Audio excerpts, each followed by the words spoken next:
أعوذ بالله من الشيطان الرجيم بسم الله الرحمن الرحيم رب اشرح لي صدري ويسر لي أمري واحلل عقدة من لساني يفقه قولي ربي يسر ولا تعسر وتمم بالخير آمين يا رب العالمين.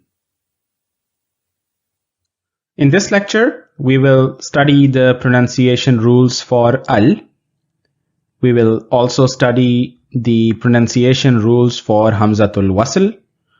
And finally, we will know about the uses of al in Arabic grammar. Let's recap Hamzatul Wasl and Lamut Tarif. We studied how to convert a nakra ism or indefinite ism into a marifa or definite ism. We used the example of the ism kitab, which means a book. We took the word kitab and we added lam to it with the sukoon on it. This lam with the sukoon on it is lamut tarif. The combination of lamut tarif with kitab made this word, which technically means the book, but this is difficult to pronounce because the first alphabet has a sukoon on it. It becomes tough to pronounce. So in order to help us with the pronunciation of this word, we sought the help of Hamzatul Wasl. So we brought Hamzatul Wasl, combined it with Lamut Tarif and the ism kitab to make the word al-kitab. Al-kitab is a definite or marifa ism, which means the book. The word al-kitab is also called muarraf bil lam, which in grammatical terms means that it is an ism that is made marifa or definite using lamut tarif. Once again, in al-kitab, the hamza is hamzatul wasl, which is brought in to help us with the pronunciation of the word. Lam with the sukoon on it is called lamut tarif, which helps us in making indefinite ism into definite ism. And the final product, al-kitab, is called muarraf bil lam. Let us take a deeper look at al. Al is made of the combination of Hamzatul Wasl and Lam with the sukoon on it. The Lam with the sukoon on it is called Lamut Tarif. Al literally means the.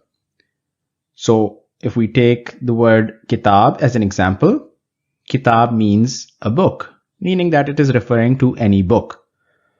But when we add al to kitab, we create the meaning of the book, meaning that we are referring to a specific book. So the addition of al to an ism brings out the meaning of the and adds specificity.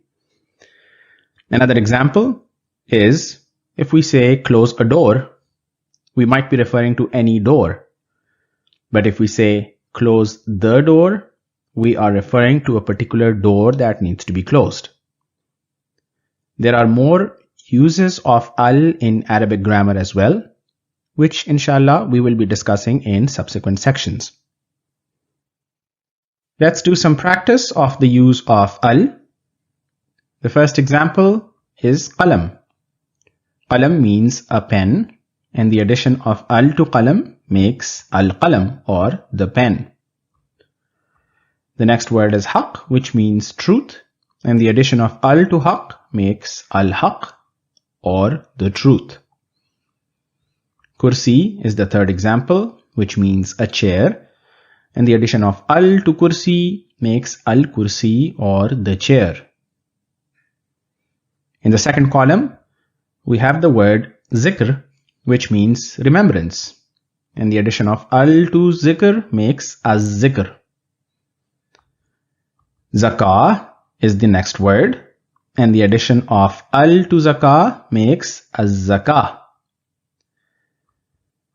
Salah means prayer, and the addition of al to salah makes as-salah or the prayer. If we pay attention, in the first column, I have been pronouncing the lam I have been saying al-qalam, al-haq, al-kursi. So there are examples in which the lam will be pronounced. And in the second column, I am not pronouncing the lam. I'm calling these words az-zikr, az-zakah, as-salah. I'm not saying al-zikr or al-zakah or al-salah, but the right pronunciation is az-zikr, az-zakah, as-salah. One clue can be the presence of the symbol called shad on the alphabet that follows the lam.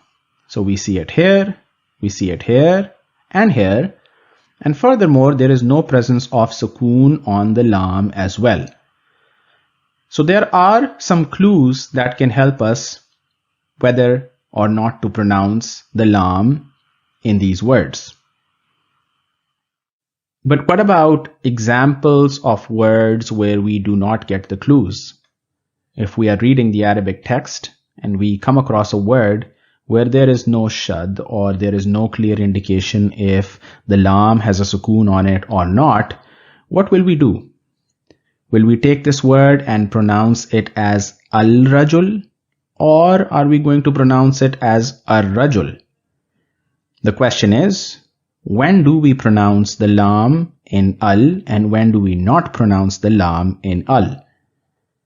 For this, we have more clues to help us out. Let us look at the cases where we need to pronounce the lam in al. A very useful clue is for us to try to memorize this statement, which is haq ka khauf ajab gham hai. This is a statement in Urdu, but it provides us with a list of alphabets. These alphabets, whenever they are involved, we need to pronounce the lam in al. And we will look at examples soon as to how to apply this rule. Haq ka khauf ajab gham hai. Haq gives us ha and qaf. Ka gives us kaf and alif. Khauf gives us kha, waw, fa. Ajab gives us an, jim, ba. Gham gives us ghain and mim. Hai gives us ha and ya. So whenever these alphabets are involved, we need to pronounce the lam in al. The total number of these alphabets is 14, and as we recall, huruf al-hija are 28 in number. So this statement sums up half of huruf al-hija. Again, if we can, it will be very beneficial to remember this statement, haq ka khauf ajab gham hai. Now let us see how we can apply this clue to practical use of pronouncing the lam in al. So here we have the statement haq ka khauf ajab gham hai, and here is a breakdown of all the alphabets that are involved in haq ka khauf ajab gham hai. Let us look at some examples. The first one that we have is as-sattar, which means the coverer of sins, and al-wahhab, the bestower. So let us compare as-sattar and al-wahhab. In al-wahhab, I am pronouncing the lam. I am saying al-wahhab. So I will look for waw in haq ka khauf ajab gham hai, and I do see the waw here. So waw is in the list of alphabets in haq ka khauf ajab gham hai. Therefore, in al-wahhab, I am going to pronounce the lam. In as-sattar, I do not see the seen in haq ka khauf ajab gham hai. There is no seen in this list of alphabets, so I will not be pronouncing the lam in as-sattar. Here I will say al-wahhab, here I will say as-sattar. So these list of alphabets refer to the alphabets that will follow the lam in al. Next example, Al-Jabbar, At-Tawwab. Al-Jabbar means the compeller. At-Tawwab means the acceptor of repentance. Let us look at Al-Jabbar. Why am I pronouncing the lam in Al-Jabbar? If I'm pronouncing the lam, that means that Jim must be in the list of alphabets in Hakka Khawf Ajab Gham Hai, and we identify Jim in that list of alphabets. Therefore, I will pronounce this as Al-Jabbar. At-Tawwab, I'm not calling this Al-Tawwab, I'm saying At-Tawwab, meaning that I am not pronouncing the lam in this case. That means that ta is not going to be a part of Hakka Khawf Ajab Gham Hai, and that is accurate. I do not see ta in the list of these alphabets, so At-Tawwab will be pronounced as such. The next example is Al-Qamar, which means the moon, and Ash-Shams, which means the sun. In Al-Qamar, I am pronouncing the lam. I am saying Al-Qamar. That means Qaf must be in Hakka Khawf Ajab Gham Hai, and we do notice that Qaf is present there. So, Al-Qamar, we will be pronouncing the lam. Ash-Shams, we will not be pronouncing the lam here because Sheen, or the alphabet following the lam, is not present in Hakka Khawf Ajab Gham Hai. So, in this case, we will say Ash-Shams rather than saying Al-Shams. There is a designated name for these alphabets, and these are called moon letters. A clue is the word Al-Qamar. In Al-Qamar, we are pronouncing the lam. So these letters which are in Hakka Khawf Ajab Gham Hai are also called moon letters or Qamari Huruf. In contrast to the moon letters or Qamari Huruf, we have Shamsi Huruf or sun letters. These include alphabets that are not included in Hakka Khawf Ajab Gham Hai. These include the remainder of Huruful Hija.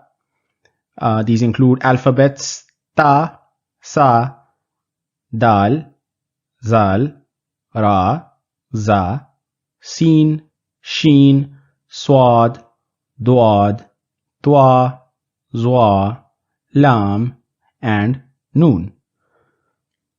The practical application of the sun letters or Shamsi Huruf will be that if we see one of these alphabets after the lam in Al, we will not be pronouncing the lam. Let us look at some examples. Here we have a list of the sun letters or Shamsi Huruf. These are alphabets or huruf that are not a part of Hakka Khawf Ajab Gham Hai. We have the first example of As-Sattar, which means the coverer of sins. In As-Sattar, I am not pronouncing the lam in Al. I am not saying Al-Sattar. I am pronouncing it As-Sattar. The reason I am saying As-Sattar is because the scene that follows the lam in Al is included in the sun letters or Shamsi Huruf. In other words, the scene is also not included in Hakka Khawf Ajab Gham Hai, so I will not be pronouncing the lam in Al in the word As-Sattar. Next example, At-Tawwab. I'm not saying Al-Tawwab, but I'm saying At-Tawwab. At-Tawwab means the acceptor of repentance, and Ta, which follows the lam in Al, is included in the list of sun letters or Shamsi Huruf. So I will not be pronouncing the lam in this case, and I will say At-Tawwab. Finally, Ash-Shams, which means the sun. In Ash-Shams, the alphabet that follows the lam in Al is also included in the sun letters or Shamsi Huruf. Therefore, the correct way to pronounce Ash-Shams is Ash-Shams. I will not say Al-Shams, rather I will pronounce it as Ash-Shams. So the final pronunciations are As-Sattar, At-Tawwab, Ash-Shams. Now that we have studied the correct pronunciation of Lamut Tarif in different situations, let us also study the correct pronunciation of Hamzatul Wasl in different scenarios. We have the word Al-Kitab. In Al-Kitab, I will be pronouncing it Al-Kitab, meaning I will be pronouncing the Lam in the Al, because the alphabet that follows the Lam, which is Kaf, is included in Haqqa Khaf Ajab Gham Hai, or it is included in the list of Qamari Huruf or moon letters. So the final pronunciation will be Al-Kitab. Now what if I want to add more words to Al-Kitab in a sentence? Here is an example. I have Zalika Al-Kitab. So if I want to say this, there is a bit of a break in between these two. I will say Zalika Al-Kitab. Zalika Al-Kitab. This pause in the middle breaks the flow of what I'm trying to say. So one way to address this is to take the Hamzatul Wasl and remove the harakat on top of it. So what we have left is just an alif. This will make the pronunciation more smooth, and we will say Zalikal Kitab. Instead of Zalika Al-Kitab, we say Zalikal Kitab. So the removal of this harakat on Hamzatul Wasl leaves an alif, but it adds more fluency to what we are trying to say. A very good example is from the Quran. Allah subhanahu wa ta'ala says in Surah Al-Baqarah, ayah number 2, Zalikal Kitabu la rayba fi. So, over here, Al-Kitab has the harakat from Hamzatul Wasl removed. We are left with an alif, and we have Zalikal Kitabu. Rather than Zalika Al-Kitab, we have Zalikal Kitabu. Another example is Ash-Shams. If I want to add something to Ash-Shams, for example, Wa Ash-Shams. Wa Ash-Shams. When I'm trying to read this, there is a bit of a interruption here. Wa Ash-Shams. There is a break in the fluency of what I'm trying to say. So to fix that, we will once again look at Hamzatul Wasl. We will remove the harakat on Hamzatul Wasl, and we are going to be left with an alif, but our pronunciation will become Wash-Shams. Saying Wash-Shams is much more fluent as compared to saying Wa Ash-Shams. In examples from the Holy Quran, in Surah 91, Ayah 1, Allah subhanahu wa ta'ala says Wash-Shamsi. Rather than Wa Ash-Shamsi, it's pronounced Wash-Shamsi. Over here, the Hamzatul Wasl has been turned into an alif. The harakat on Hamzatul Wasl is removed, and now we have a very fluent pronunciation of Wash-Shamsi. Similarly, in the next ayah, we have Wal Qamari. Rather than saying Wa Al Qamari, we have Wal Qamari. Both of these examples are very good cases of the ease of pronunciation that we get with the adjustments made to Hamzatul Wasl. Finally, let us study the second use of al in Arabic grammar. The first use of al that we studied was that al brings out the meaning of the. Al is used to refer to someone or something specific. We studied the example of kitab, which means a book, and al-kitab, which means the book. So the addition of al to kitab makes kitab, which is indefinite, into al-kitab, which is example of a definite ism. To study the second use of al, we will look at some examples. The cow gives milk. The fire gives heat. Here, are we referring to a particular cow that gives milk? Are we referring to a particular fire that gives heat? Common sense would say that we're not referring to one particular cow that only gives milk or one particular fire that only gives heat. Over here we mean that all cows give milk or all fires give heat. So these statements do not refer to a specific cow, or these statements do not refer to a specific fire, but to all cows and all fires. It is not that only one specific cow gives milk or that one specific fire gives heat. So when we say the cow, the here implies all cows. When we say the fire, the here implies all fires. We're not talking about one particular cow. We're not talking about one particular fire. In its second use, al will also be used to refer to all. We will study some examples to apply it practically.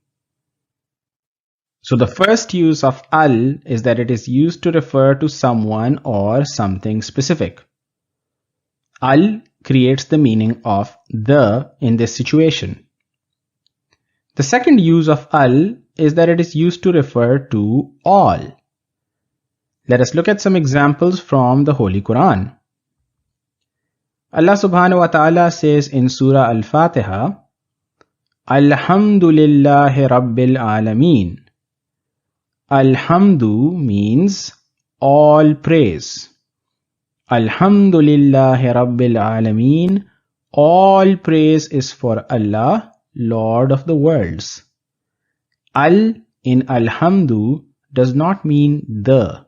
It means all praise. This is not translated as the praise is for Allah. It means all praise is for Allah, Lord of the worlds. The second example is from Surah Al-Asr. Allah subhanahu wa ta'ala says, Wal Asr, Innal insana lafi khusr.